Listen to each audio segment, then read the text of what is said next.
Alright mga boss, magandang tanghali mga boss. Sobrang init. Ayan, update na natin yung ating L300 Exceed. Ayan, 2023 model. Ito ay isang hatak ng bangko. So sobrang price nito guys dahil ang init. Ang mileage nito is only 8,000. Baba na milyahin nito. So ayan yung silipan natin yung kanyang exterior. So sobrang init. So wala po itong tama, walang bangga. So maganda pa po ito dahil galing to ng bangko hatak. So may mga scratches lang siya na maliliit. So doon naman tayo sa gulong niya, 95%, halos 100% pa po yung gulong niya. Ayan, sobrang ganda pa po ito. So dalawa ito, 2023 model. Ito naman ay ang mileage nito 8,000. Ayan po, sobrang baba ang milyahin nito. Ayan yung kanyang loob. So yung mga upuan niya may balot pa po na plastic, hindi siya masyado nalaspag. Gawa nung saglit lang ito nagamit nung unang kumuha, no? Nahatak na siya agad ng bangko. Ayan yung loob niya. Ito dual aircon na po ito, Euro 4. 1 million yung brand new nito. So ang price nito guys, so second hand na is 820,000 na lang. Negotiable cash yan, pwedeng financing. So dalawa yan, papakita ko naman yung isa. Papasilip natin yung isa. Ayun po yung isa, ganun din, 2023 model. So ito naman, ang mileage ito is 28,000. Ayan, pareho din to nung isa. Wala pa itong plaka, pero wala problema yan, madali lang kunin to. So ayan yung kanyang loob. Ganun din po to, dual aircon. At dito naman sa driver side naman tayo.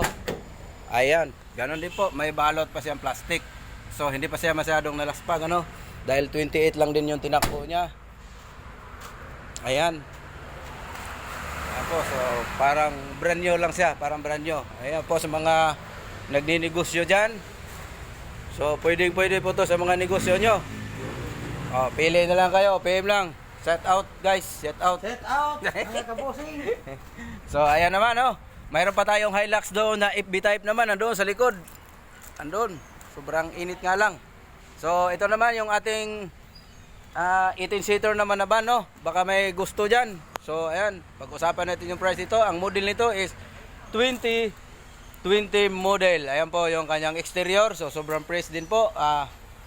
Wala siyang retouch, Bapping na lang ang kulang nito. So tingnan natin yung kanyang interior kung gaano siya kaganda. Wow, ito po. So price dual aircon din po to. Ayan, yung mga aircon niya, switch. NB350 Nissan 18-seater. Ayan yung mga upuan niya. Pag yung upo sa likod, may daanan naman dito.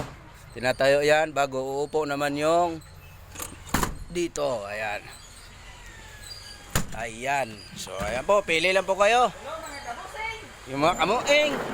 Kung gusto niyo naman ng Toyota Hiace, ayan po, kung gusto niyo Toyota.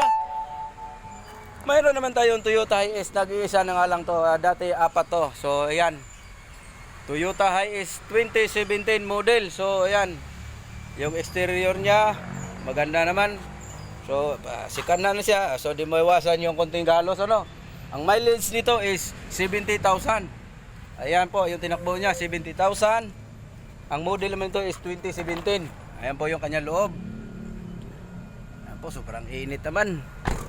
Ayan po, pag gusto nyo, dalawa tong mapagpipilian nyo, dalawa na lang to. At pwede dito financing. Ayan, 2017 model. Ayan na po, 18-seater. Youth out. Ayan po. Alright, bye-bye na. Sobrang init.